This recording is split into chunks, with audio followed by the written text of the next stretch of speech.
This episode is kindly sponsored by The Body Shop.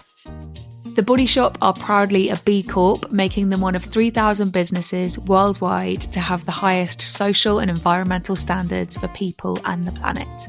They're on a mission to reduce their impact, and one of the ways they do this is ensuring they use less plastic, and they do this via their refill stations, which I absolutely adore. First developed 45 years ago, the refills are now back in action. You can join their refill revolution and replenish some of your favourite shower gels and shampoos in your local store. They come in super cute aluminium bottles, and I just love this process. I'm a big fan. What's more, they've just relaunched their Return, Recycle, Repeat scheme in store, and they're partnering with Scan to Recycle and My Group to help us properly recycle or repurpose our old beauty packaging. The Body Shop even accept packaging from other brands, so there's no excuse not to get involved. The Body Shop is a brand I've worked with for a long time, and recently they partnered with this week's podcast guest, Gina Martin, on their awesome self-love campaign. This aims to inspire people to start their self-love journey. If we want to make any positive impact in the world, we need to start with nourishing our own mental and physical needs, and this is a statement I wholly support. Check out their website, thebodyshop.com, for more info. Hello, welcome back to All the Small Things with me, Venetia Lamanna. If you're new here, you are so welcome. And if you're old here, thanks so much for coming back. It's wonderful to be back inside your ears, and I am really, really excited about today's episode. My guest today is someone I have been chatting to on and off for quite a while, and I've actually been trying to get her on the podcast for probably about 6 months, and she did not disappoint, honestly. I find her super inspiring. She is, of course, as you've seen in the title of the episode, Gina Martin. Gina is a Liverpool-born, London-based campaigner, speaker and writer, perhaps best known for founding and running the national campaign to make upskirting illegal and changing English and Welsh law by creating the Voyeurism Act. This campaign has made life so much safer for women and marginalised genders, and 3 other countries have since followed suit. She didn't stop there. In 2020, alongside Black plus-size model Naomi Nicholas-Williams and photographer Alex Cameron, Gina helped change Instagram's nudity policy, which previously censored larger Black women's bodies. Last year, Gina rejected an OBE. Now, for anyone who doesn't know, OBE stands for Order of the British Empire, and this is something that's awarded to people for their contributions to society. Now, due to the enduring violence and oppression of the British Empire, Gina rejected this award, writing on Twitter, "It would be deeply hypocritical of me to accept this honour while continuing to be vocal in my commitment to anti-racism and understanding the deep and unsettling race issues the British Empire has built into the foundation of our country and many others." Gina's first book, Be the Change, is a practical guide for activists starting out.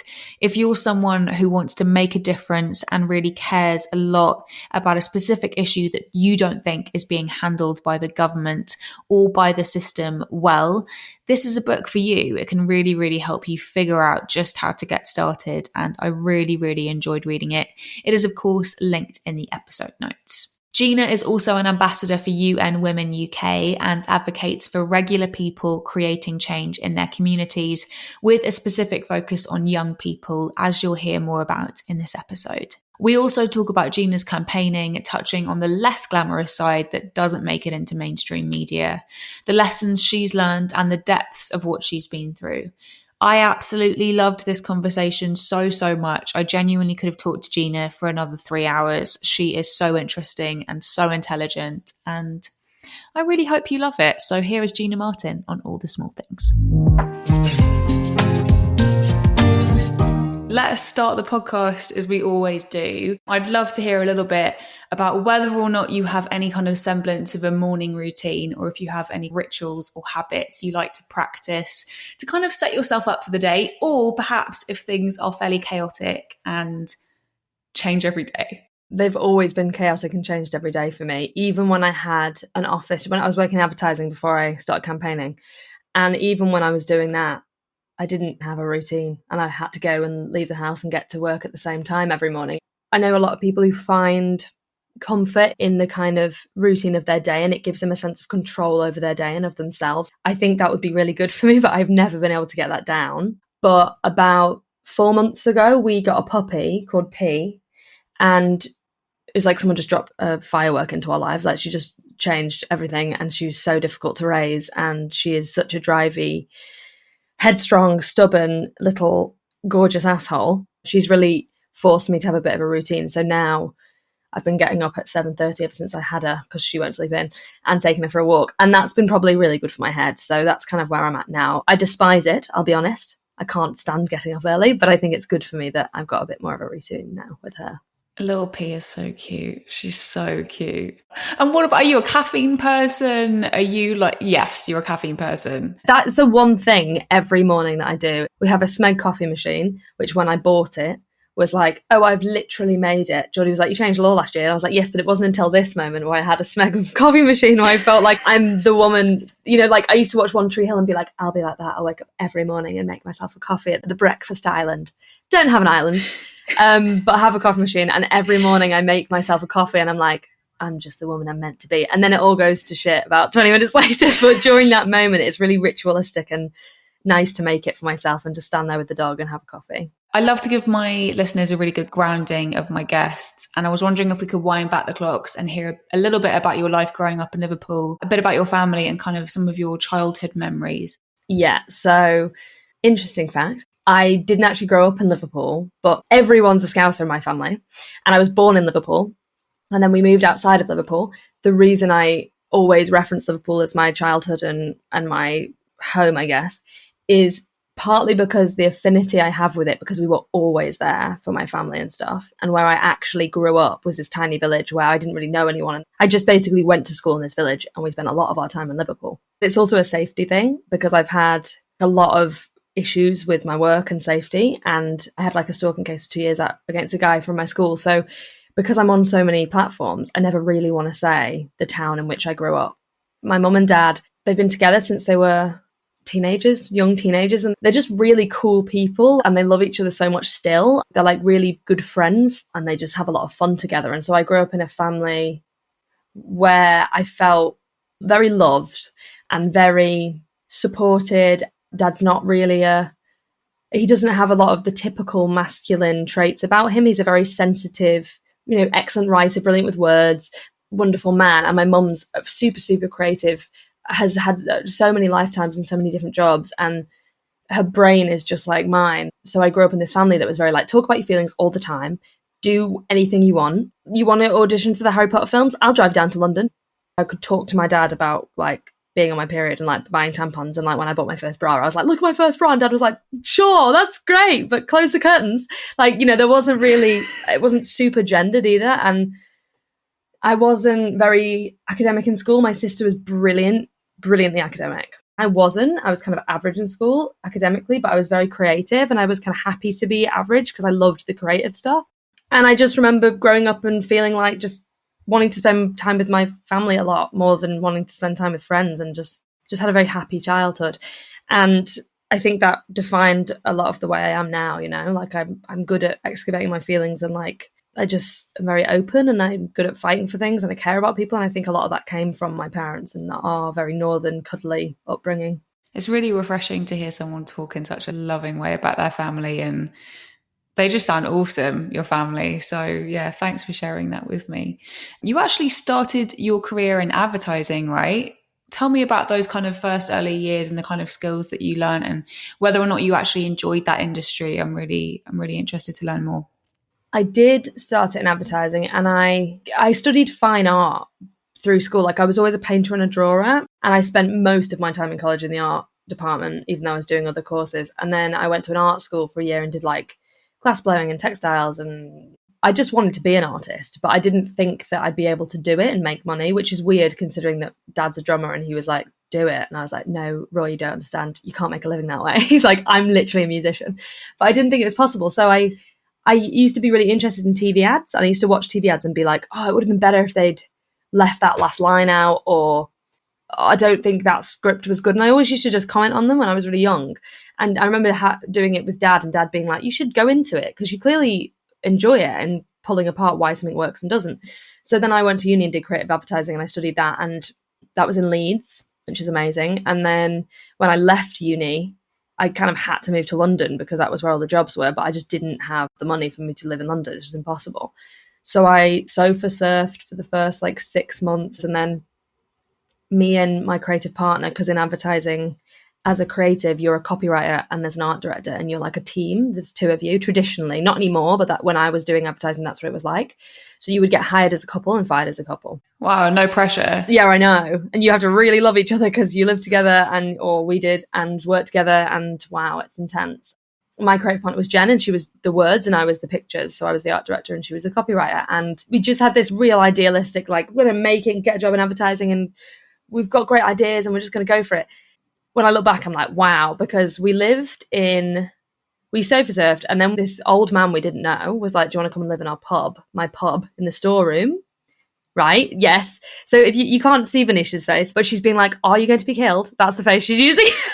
Sounds so good. But he like seemed really nice, and he basically gave us the storeroom of his pub for free, and we slept on a single camp bed in this like wooden room with all these like promotional, like there was like a massive Red Bull can and all these like glasses for the bar. Like we were just in a storeroom, and we lived there for 6 months, and we interned at ad agencies for no money, and like genuinely we were just eating rice every night, and like he didn't have a bathroom, so we had to get like an easy gym membership for like £20 a month just to use their showers. We became really close to Jerry, who took us in, and we found out that Jerry's been doing that for 15 years with people who need a space. He's just been giving that room to people forever. And there's all these people who would come into the pub who'd be like, oh, because of Jerry, like I now have a life in London. Like he was the only one who allowed me to stay here, and I couldn't afford to be here. I ended up living there for 2 years with him, and he decorated the room for us as a surprise and got us separate beds. And I worked in advertising, and I worked as an art director. And then I went away for a year, took a year out with Geordie, and lived in Greece with Geordie because Geordie was working on boats in Greece. So I went to live with him for a year, and then I came back, and that's when the campaign started. And I did enjoy advertising, but there was definitely always a part of me that was like, I'm not doing something that like speaks to my morals or my like soul. Like I don't want to sell people cars. I don't want to sell people whiskey.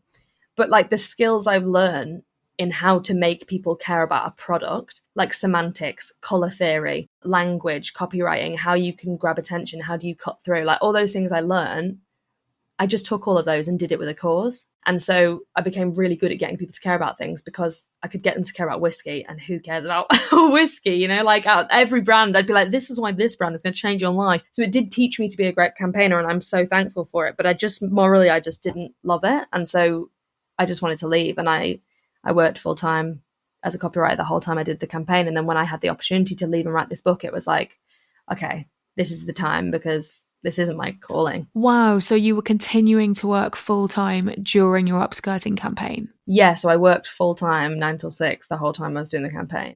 Oh my gosh. Okay, so let's talk about this campaign. Can you tell us about the festival that you went to in 2017 with your sister Stevie when you watched The Killers, and what happened during the festival? Of course. So that was British Summertime Festival, July 2017.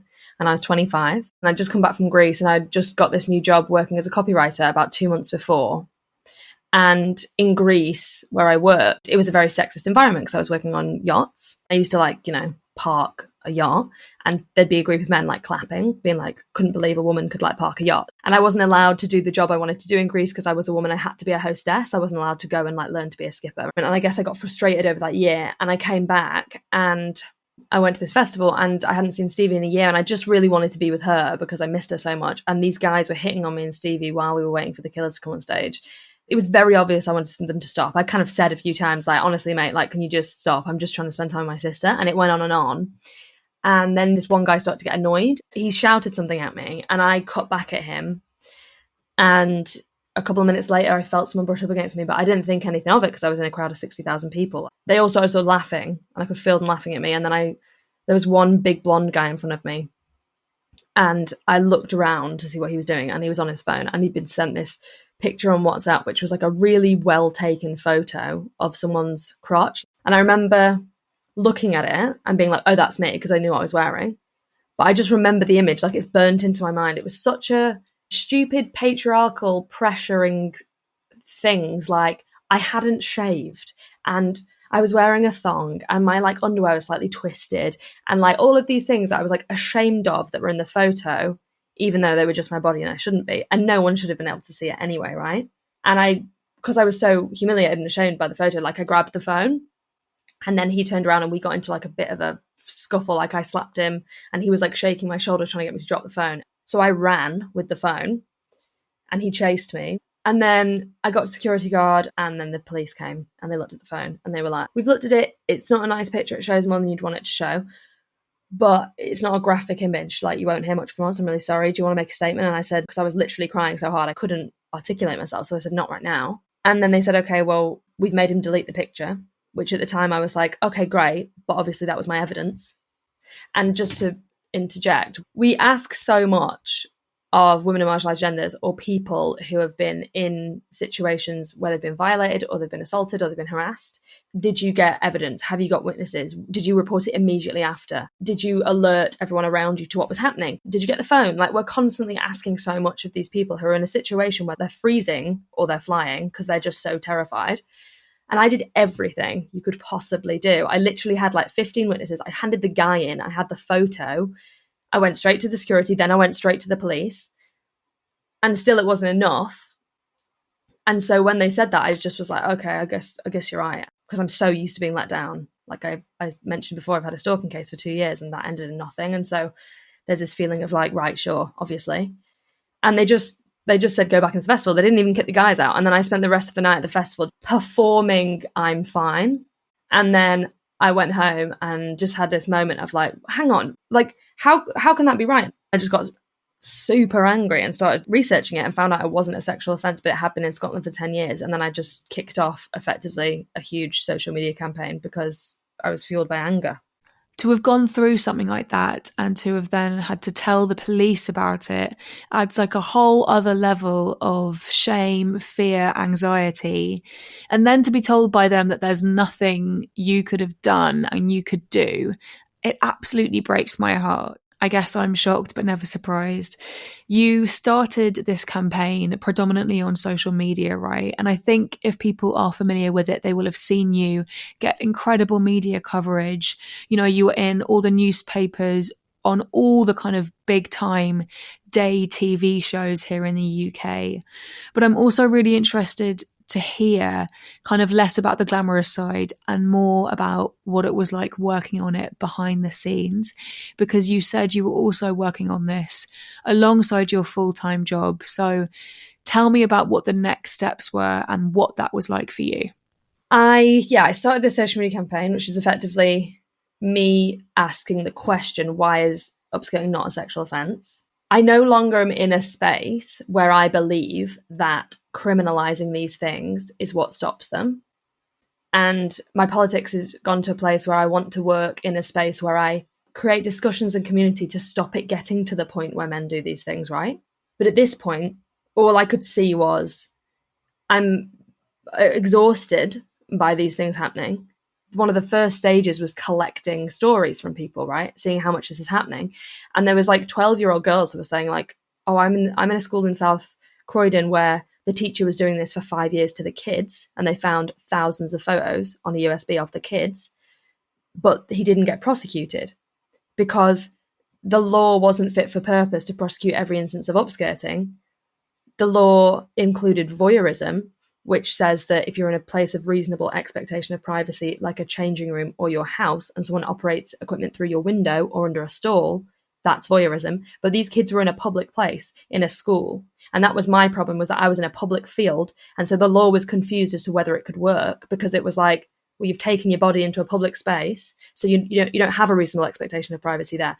So this guy didn't get prosecuted for doing this to children for years. He just got fired and went back to his £500,000 home. And I had all these like young kids being like, and I could feel the pain in their emails and their messages, because everyone had had to see these. For all the teachers had to look at them, and they were so humiliated and they didn't want to go to school. This one girl, I remember, it sticks in my head, she said, every morning before I go to school, I feel physically sick. Like I almost vomit every time because I'm so nervous about going to school because everyone's seeing up my skirt. And so I had all these people telling me these stories, and it was like, I have to do something with it, just this like emotional, just raw feeling of like, I have to stop it. Like, I just have to stop it. And I don't even know what that means, but like, all I can imagine is like, the system is like this.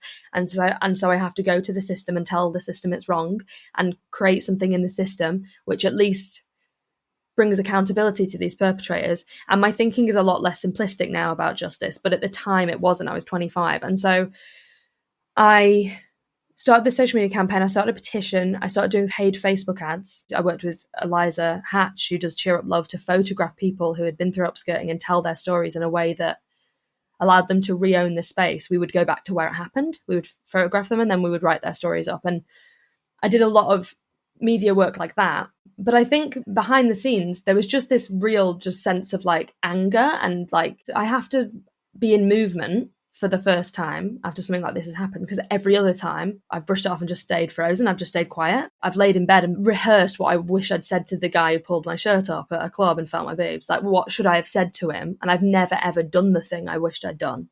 And this was the first opportunity to do it in a big way that I could put all of the hurt into from all the other times and like make something good happen with it. There was a lot of like motivation and a lot of anger and a lot of movement and a lot of, it doesn't matter that I'm tired. It doesn't matter that I'm getting up at 5 a.m. It doesn't matter that my boss is definitely seeing me work on this in work, because it's more important. And the social media campaign did really well. And because obviously analytics and numbers and data from social, you can see it up front. You can see that 20,000 people have engaged with this. I took all those numbers to media, big media, and said like, the audience is already there. You're going to want to talk about this. And that's how I got all the TV stuff. But that's when it started to become uncomfortable. That's when all the like online abuse started happening.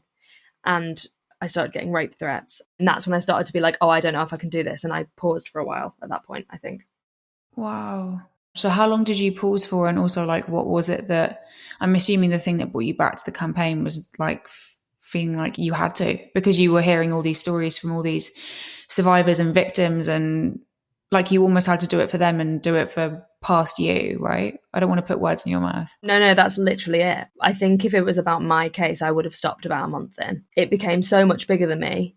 And I was talking to these girls who don't even have a democratic voice. Like, they can't even vote. They have their social media accounts, which are private because they're young and they don't feel like they can talk about anything publicly. And then there was also this 65-year-old woman who was a teacher, and like the male students had been working together to get upskirt photos of their teacher. She was like, I've lost all my ability to teach because I'm so nervous now, and I've lost all my authority, and I'm terrified, and I can't talk about it because I'm a teacher. So there's all these people who were in situations where they couldn't talk about it. And then it became, yeah, okay, well, I think I paused for about 2 weeks. I did media, and there was this weird dichotomy of people being like, oh, Gina's on the TV, that's really impressive. And then me feeling like I'm scared of going on the TV because all I'm getting is abuse from men. And so I paused for 2 weeks, partly because of the abuse, but also partly of like, what do I do next here? Awareness is great, but how do I turn this into like actual concrete change on a system level? And that's when I actually was talking to a friend at work, and he said, you need to get a kick-ass lawyer, like, who's just going to fight this with you. And I remember being like, oh, okay. So I paused and I just sent loads of emails to law firms.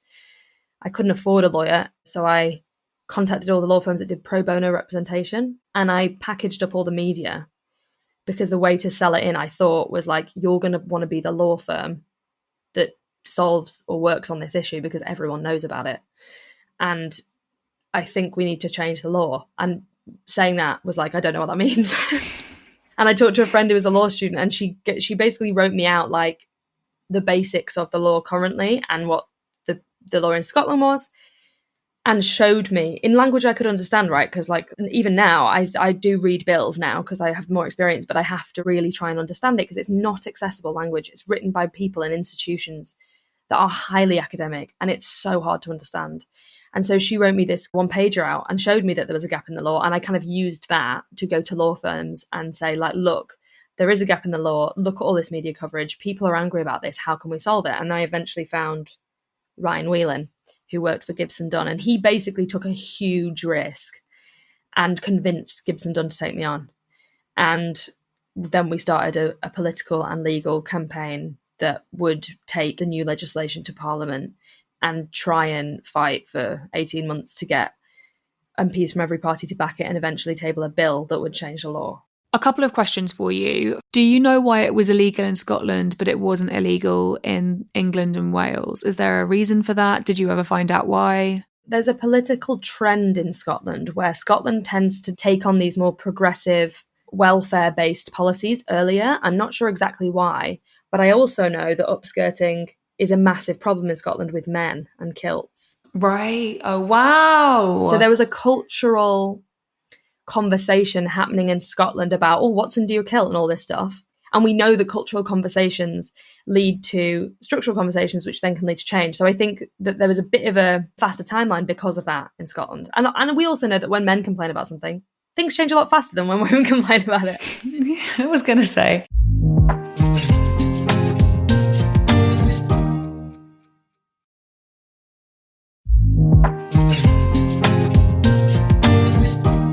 Hearing you talk about successfully changing the law, and that was a little while ago now, I'm interested to hear now, would you say you're someone who is more doing everything you can to change the world in the best way that you can under the system that we're in? Or are you someone now who sees yourself as a bit more of a kind of abolitionist? Where are you at with politics in general, having had this experience of it now? I'm consistently moving towards abolition politics. It's very, very hard for me to look back at that campaign and not in some way think it did a job. Some of the men that we first prosecuted with this law, and I should specify it's actually not a new law, we amended Section 67 of the Sexual Offences Act. So within the Sexual Offences Act, that now includes upskirting as a specified piece of legislation. So the first two men that we prosecuted, I knew through all my research and through the 2 years of working on this problem that upskirting was a gateway behaviour to more violent, repetitive sexual violence. I saw it in so many stories that people told me, and those stories will die with me. I will never talk about those stories or the specificity of those stories. But we saw so much that men, and it is majority men who perpetrate this offence, they upskirt, but they're also doing all these other things. And that was reflected in the first two men who were prosecuted with the law were convicted paedophiles. The first man has been a repeat offender for decades. And the second man was seen upskirting someone in the supermarket, and they found 250,000 indecent images of children on his devices. So what the CPS has found is that this law is helping them catch violent offenders. So there's part of me that's like, I don't want there to be a prison system. I don't want the UK to have one of the most profitable prison systems in Europe. I don't think that criminalising people stops them doing it. We know that offenders repeat because there isn't a rehabilitation program that is changing offenders' minds, changing their belief system, challenging them in a way where they have the space to understand their behaviour and figure out how to be a different person or change their behaviour. That doesn't exist. So I now know, after researching and reading a lot of work from Angela Davis and a lot of other people, that that's not the best way to solve these problems, which is why I want the future of my work and my politics to be in working with young people to unpick all these problems and where they come from before they get to the point of offending. When I was 25, I didn't know that. And there was a period of time where I really struggled. I was so worried that the work I've done has really buoyed up carceral feminism. And carceral feminism is the idea that incarceration is the answer to all of our problems with sexual assault and stuff. That's where it ends. And I don't believe that. And I've been a great poster child for carceral feminism. And I really struggle with that fact because my politics has changed. But the reality is that I have another 40 years to do this work. And hopefully I can do 40 years of work that is going to help us prevent these things instead of just criminalize them. I am now moving towards a point where I don't believe in these systems anymore, and I don't believe that they're working. And my work going on will reflect that. I am so grateful that you shared that with us, because I think this is something that on varying layers, so many listeners, myself included, can relate to. And actually one of the things that I think I appreciate the most about your work is how honest you are about making mistakes, taking accountability for them, because that is how we progress collectively. And I don't think I could sleep at night if I wasn't honest about that stuff. Like, I think that's what the work is. The work is about honesty and humanity. So if I don't have those two things, I don't really know what I'm doing. I am really interested to talk a little bit more about social media, actually, and how that comes into campaigning. Being so forward facing during the upskirting campaign led you to receive a lot of awful, like you've described, online abuse. Yet you were kind of using the platforms that you've received that abuse from to get your campaign out. And then last year, you worked on Naomi Nicholas Williams' campaign that changed Instagram's unfair nudity policy, which involved an algorithm that prejudiced against people with plus-size bodies who have larger breasts, and particularly Black people. You changed that policy with Instagram. So you're also like working with those social media companies to make them better, basically. So let's talk a little bit about that campaign and your experience of social media in campaigning. I think at the beginning, I loved the social media aspect of the campaign with upskirting because I felt like I could really control it. I could drive it. I could put things out there, make things happen, and then see the result. I don't care what anyone says. I totally believe that social media democratizes activism in the same way that housewives in America in the 60s were calling across states to organize the Jewish meat boycott, and they were able to talk to 5 people in an evening. We can now talk to 5,000 people in an evening. I really believe it's amazing. I do also believe in the difficulty in the conversation about performative activism. Like, I'm fully also behind that. But there's something really beautiful about using it correctly and responsibly, and using it as a tool for work that is happening outside of it. So Naomi's campaign was a really good example of that, because basically what happened is that we didn't know each other. And I saw this was happening to her, and Alex Cameron, who took the photo, had just DM'd me saying, can you help with this? Because we don't know what to do. Like, everything's being taken down and we can't get it kept up. So I contacted Naomi. I just introduced myself and said, I've worked in social media and I've worked in campaigning. And if you want to discuss like a strategy to try and change a policy here, like, we could discuss that. Basically what I was doing was what Ryan did for me, which was like going out on a limb and being like, I can work for you and I'll do it for free, and maybe I could help you out here because I have some access that maybe you don't, because I had all these contacts and all these people I'd worked with. So then she said, yeah, that'd be amazing. So we started working together, and I was kind of campaign lead. So I would kind of strategize, okay, we're going to do this, and then we're going to do this open letter, and I would kind of organize that. And then we're going to put pressure on this person, and who do we need to get in the room to talk to about this, and how are the policies written and all that. So that was a really wonderful thing to work on, because it felt very full circle for me to be able to give my time and skills to someone else, because that's what Ryan did for me, and that's what people did for me during the campaign. So social media has played a really weird role. You know, at times it's been like the tool that helps me change the law. It's been the tool that connects me with people who understand what I've been through, like people who've been upskirted. It's been the tool that has brought more men into my life than I've ever wanted, who make me scared to leave the house. And it's also been the tool that has allowed me to work for other people to bring justice in their situations. It's just unending in possibilities. But I think, to finish, what we have to do with it is we have to use it as part of a larger strategy when we're trying to make change. It is a tool, like a petition is a tool. A petition isn't a campaign. Social media isn't a campaign. It's a communications tool you use in a campaign. And I think if we use it more like that, we'll be in a better place in seeing that. You talk about it really, really brilliantly in your fantastic TED Talk, which made me cry. Such a brilliant TED Talk. It's had over 500,000 views. It's really, really exceptional. I recommend everyone listening to this podcast to watch it. And you also talk about it and write about it in your book, Be the Change, which is such a fab toolkit for anyone who is wanting to make a change. You really do like make this work accessible in a way that I don't think is done enough, frankly. We touched very, very briefly on performative activism, and there are just a couple of things I would love to hear your thoughts on. It was recently announced that the revolution is indeed going to be televised. Usher, Priyanka Chopra Jonas, and Julianne Hough will host a competition series called The Activist. This is when activists will go head to head in challenges to promote their causes, with their success measured via online engagement, social metrics, and hosts' input.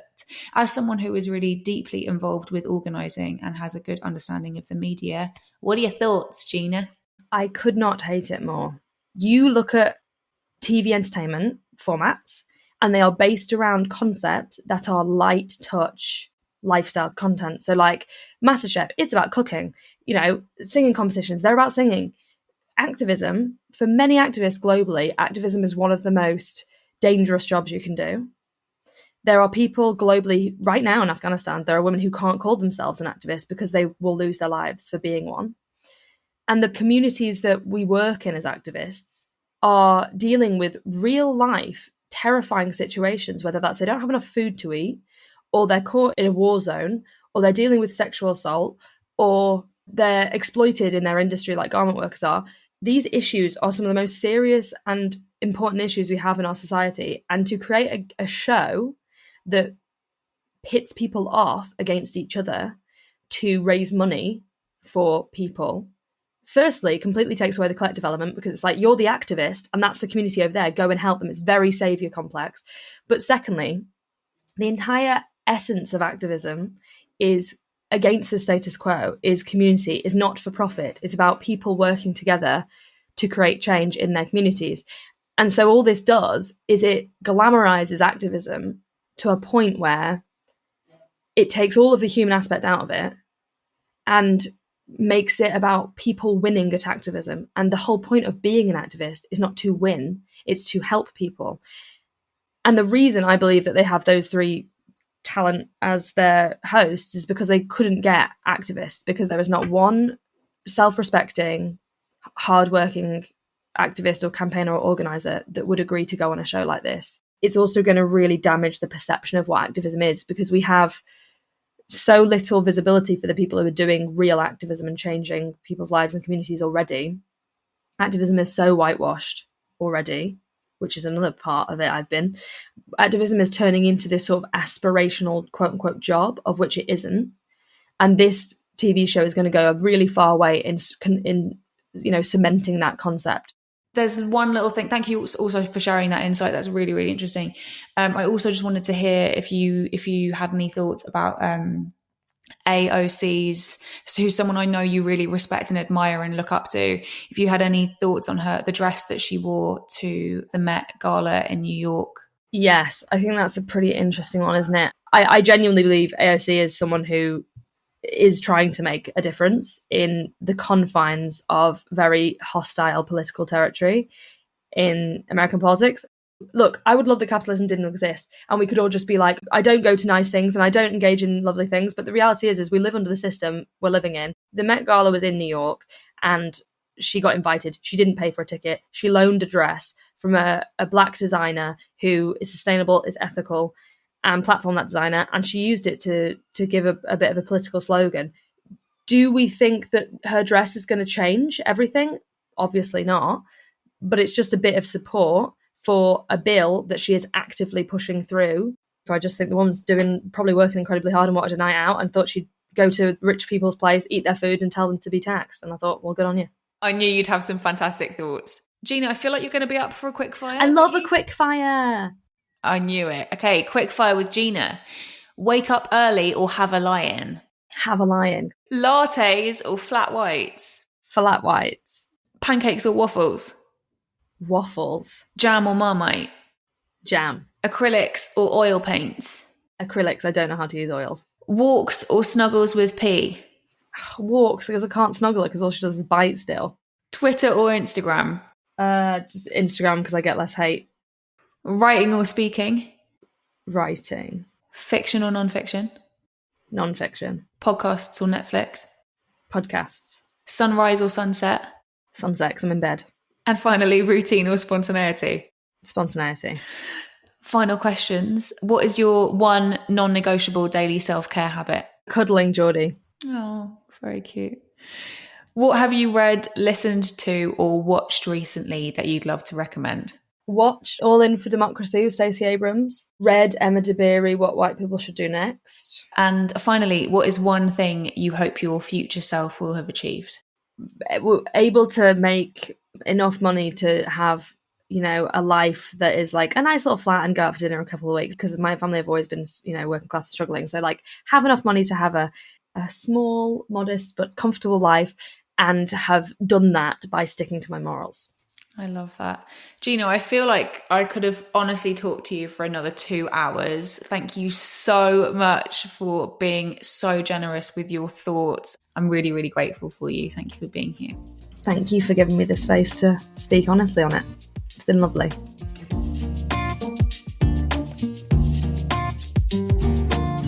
Thank you so much for listening to this episode. I really hope you enjoyed it. If you did, you can always share it on your Instagram stories, tagging me at Venetia Lamanna and tagging the show at ATST Podcast.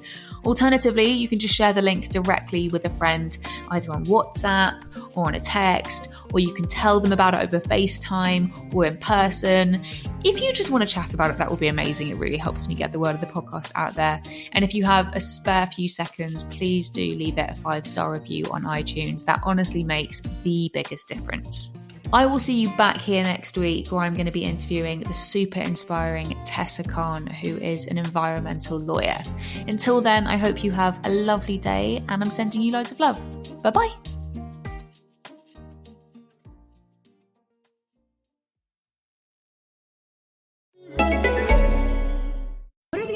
For a perfect telenovela. Obviously, you need twins, a rich one and a not-so-rich one. You need a terrible accident and mistaken identities. Throw in a charming prince, a cruel stepmother, and a father with dark secrets. Oh, and don't forget the nun. Wait, there's a nun? This show has all that and much more. Princess of South Beach, a telenovela like you've never heard it before. Listen to Princess of South Beach wherever you get your podcasts.